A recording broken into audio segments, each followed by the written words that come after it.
Welcome to Upvoted, NoSleep, where OP JamFranz writes. We aren't the only store left in the mall. There's about 6 small stores total, but they are all spread out along the different spokes of this wagon wheel-shaped mall. We're the only one in this section. Sometimes the other stores close early. Considering the lack of foot traffic, I don't blame them.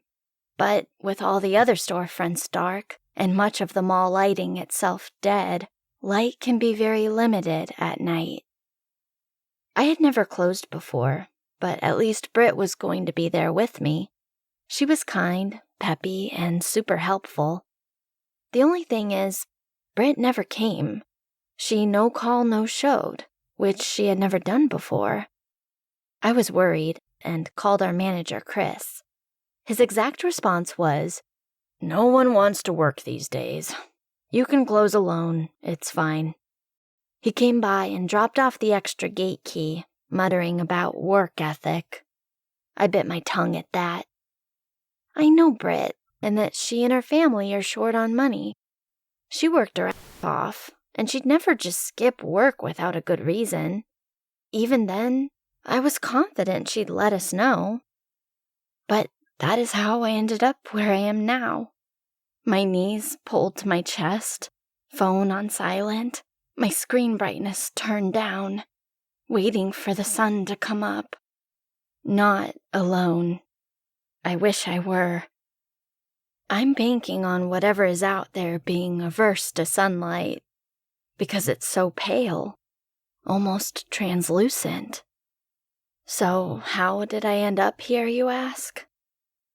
We hadn't had a customer in 2 hours, and the mall had descended into a level of darkness that surprised me. No wonder we got very little business after dark. From the road, I bet the whole mall looks like it's shut down.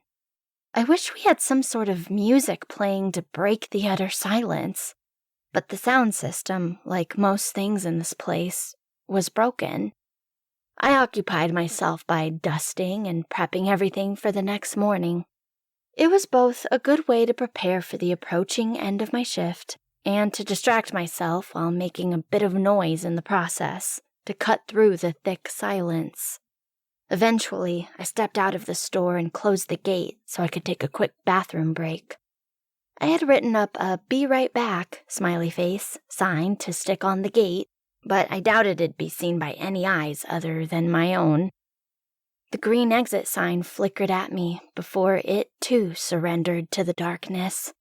The only sounds I could hear were the buzzing of the struggling sign and my own footsteps echoing. I jumped as I saw a pale figure behind the glass of one of the closed stores out of the corner of my eye. I turned sharply, but it looked to be just the scant neon light coming from the distant and empty food court, illuminating an old mannequin. No thanks, I thought to myself as I speed-walked towards the bathroom. Why do mall bathrooms always have to be at the end of such long hallways? I suddenly wished I had brought my phone with me, even just to have the screen illumination. The inside of the bathroom was nice and bright, but as soon as I entered the stall, a hoarse whisper from outside of the stall nearly made me jump. "Please, I'm scared." "What?"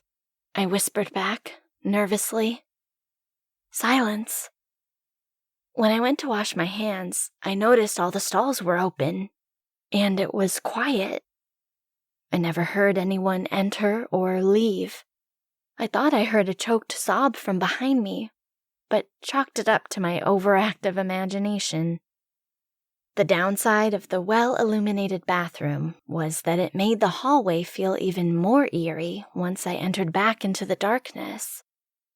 Once I was leaving and nearly at the end of the hallway, I heard the other door to the other bathroom, I assumed the one across the hall since there hadn't been anyone in the other bathroom with me, open and close from behind me. I reminded myself that the mall wasn't actually abandoned, so a customer emerging from the restroom was not a supernatural event.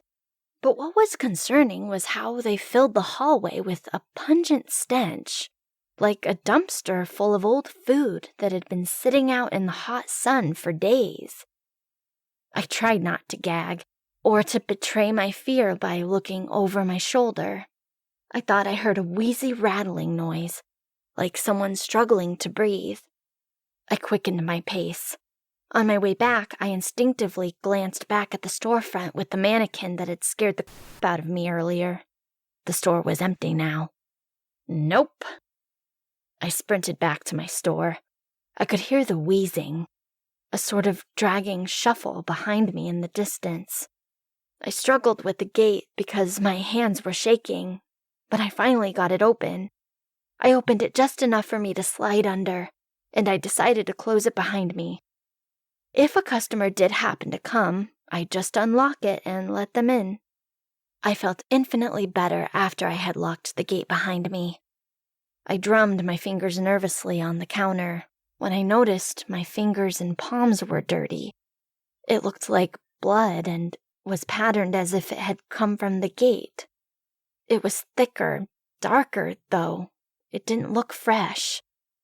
I tried to convince myself that it wasn't blood, and even if it were, there was a perfectly logical explanation. I went to the back to look for paper towels. I was not going back to the bathroom. I had been working in the back for a bit and had regained my composure for the most part when I heard what sounded like someone shaking the gate. Oops, it sounded like we did have a customer after all. There was no one there by the time I made it to the gate. If they called and complained to Chris, I'd never hear the end of it. I did feel guilty, too. I always strived to provide great customer service. I was just so unnerved that I was off my game. I approached the gate. "Hey, I'm sorry, we're open," I whispered to the darkness. Silence was the response, although I thought I heard the faint rattling wheeze again.